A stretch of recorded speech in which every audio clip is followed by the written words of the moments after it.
Hey guys, what's up? This is Crispy Toast, and I'm making My Name is Bife Special. I'll be reviewing 3 of his maps: Reclaimer's Gulch, Sigma Ray, and Operation Row, something like that. And I have a special guest here with me today. Would you like to introduce yourself? Hi guys, my name is Bife from RFN here.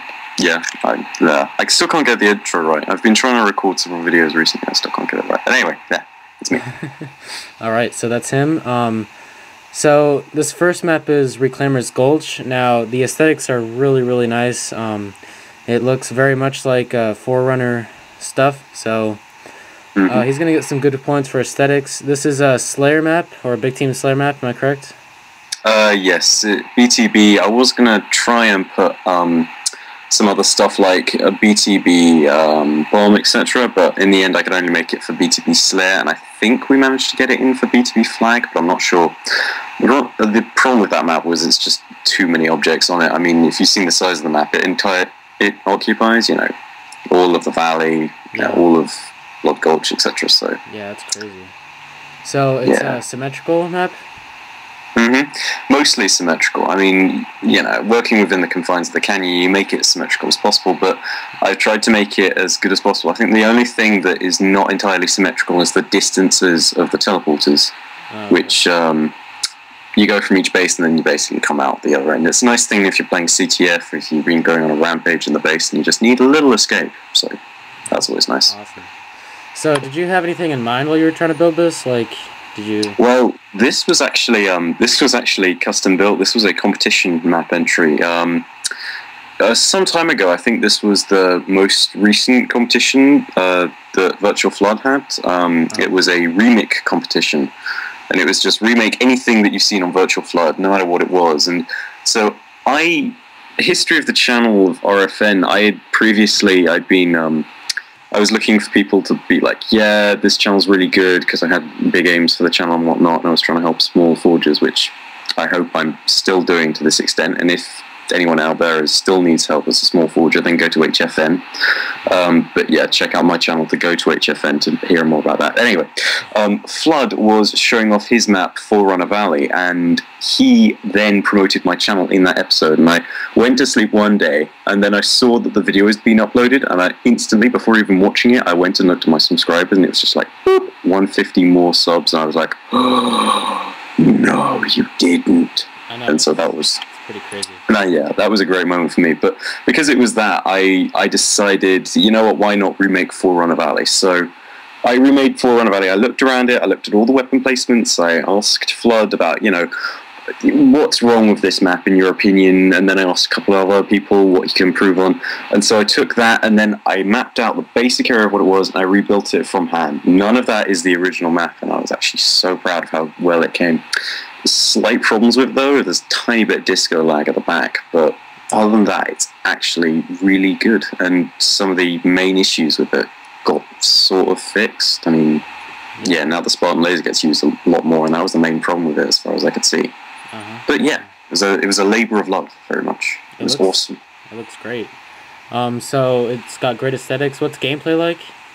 Oh, gameplay is very balanced, because everything is exactly the same, except for the central Banshee, 2 central plasma pistols, a couple of plasma grenades at center, Spartan laser at center. So those are the power weapons. But on top of that, this is one of the things that Forerunner Valley had was somewhat lacking in, was some close quarters based defense. So I haven't given them a shotgun or sword or anything, but a couple of plasma rifles and plasma repeaters are around the base, which tightened everything up. It made base defense a lot easier, because there are these there's the man cannons in the bases, and what would generally happen is you could just literally get people basically hop the flag all the way out the man cannon, then just have a warthog waiting at the other end in safety, then literally just drive off. So that sort of helped it out a bit, because then you can more easily stop the guy before he even gets there. So yeah, it's actually tightened up a tiny bit more than Forerunner Valley, but it's still a very good map to play. Awesome. Yeah, I played this, and it was pretty balanced. I didn't play it that much, but I'm guessing you played a lot more than I did, since you play test your maps a lot. Yeah, So, I honestly, this was a limited time competition entry. I had about 10 days to do this, and so I only managed to play this about twice before I submitted the final version. Even then, there were a few problems, and then I tightened it up before I put it on the file share. And yeah, when it got the final version, everything was nice and balanced, and it was just really great for gameplay. It's that big, like, it's one of those things about it. It's also got quite a few vehicles on it. Nothing crazy. There's no tanks on there. Largest vehicles you get are Falcon and Banshee, but it's that lot of vehicles, big splash damage, explosive, hectic, big team battle fun that people really love, and it's just short of BTB heavies, which was really nice. awesome. So, yeah, I give this map a 9.5. It looks really, really nice. It plays really fun. And yeah, I just really love it. It kind of reminds me of Hemorrhage, only it's a lot cooler, like 20 times better. So, I take that as a massive compliment. yeah, it is actually. Yeah, so we're it's kind of getting done with the gameplay here. So this next map is Sigma Array. So the first time I saw this map was in an Epic Potatoes or a Dark Assassins channel. So was that also a count test, or what was that? Actually, I don't. Oh, I'm not sure why it's on his channel. If I'm being honest, I don't remember it being in a video there. But if it was, that's pretty damn cool. Yeah. Because I never knew about it. But this was just a kind of a thing where it was really early on in my forging thing. Like, I had only really started forging at the end of it. Something cool that people don't know. If you go onto ForgeHub on the forums, if you see Oakley High Def's Island Complex, on one of the comments it says, "This map looks very similar to Sigma Array." And the minute I saw that, I was just like, yes! Yeah, I know. Forging is really cool. What kind of theme did you try to pull off here?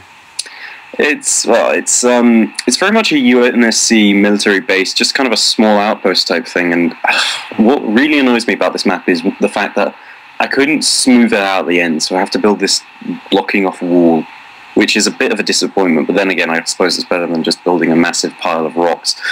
But you know, other than that, it's just UNSC base that's very mixed purpose. You've got an anti-aircraft gun, a couple of sensor towers. You've got an air pad, which is quite nice looking. If it's already past the first phase and into the second, you'll see the base design. Actually, it's really nice. Ski Bros showed me a couple of tricks. Ski Bros is a really great forger, by the way. Seriously, check him out if you find him. But he showed me a couple of tricks to building UNSC bases, and this was like he showed me just ways of making scaffolding look as though it was developed structure and then building that into buildings. And so that's where I got most of the phase 2/3 building ideas from. That's awesome. Yeah, one thing that people really liked about this was actually the mushroom towers, because what was great about them is, this sounds very odd, but the ceiling to it. And it was kind of tactical in the sense, because what Wraiths could do when they're trying to move in through on second phase, from first phase generally was where this happened, you'd have people shooting up in those towers, and it would be a great height advantage. But, you know, the problem with that is, if they get a Wraith in there, then everyone inside there is just totally screwed. Like, the minute people see a Wraith, you see people jumping from those towers, and it's a really nice balance thing there. So I was really pleased with how those turned out. Plus, I mean, it's just a really good-looking design. So Sigma Array was one of the first maps actually downloaded from the file share. It was so fun. It's actually one of the first invasion maps I played on Halo Reach. And it's one of the few that really play nice. So gameplay is great. So I gave this map actually a 10 because I try to find something bad with it. I just don't know what badly to say about this map, so I gave it a full-on 10. Is that okay with you? That's fine by me. I mean, literally, Abel Sir Thomas and Yardbird came in, and then they just did the whole thing where they will review a map and they'll be like, "Oh my god, phase 1 is broken, you need to have the objectives and the spawns further apart." And I was just like, did you guys have fun on it though? And they were like, "Oh yeah, it was cool, man, it was cool." I was like, yeah. Not to piss on Abel and Yardbird, they're great guys, they really know their stuff, but, you know, have a little more fun, guys. But, yeah. You know, that kind of reminds me of, you know, Team Epiphany, where they had like Oakley and they're like, "Oh yeah, let's grab some tea and down about this. Oh my About a week god, of so thinking many about it. stereotypes. know. Being British on Xbox Live has so many, like, genuinely, it's brilliant. You get these moments where people are just like, "Are you English?" And then just to hear the laughter coming down the thing, I'll do a proper deep English accent of some kind. Like, it really depends what mood I'm feeling like, but oh my god, I've heard some brilliant reactions in Xbox Live games. It's great. Yeah, that's funny. Alright, so that's Sigma Ray. I'm sure you guys have seen this map, like, a lot of places. I do try to provide, like, first look into maps, but Bive cannot play on his Xbox right now. He's busy or something.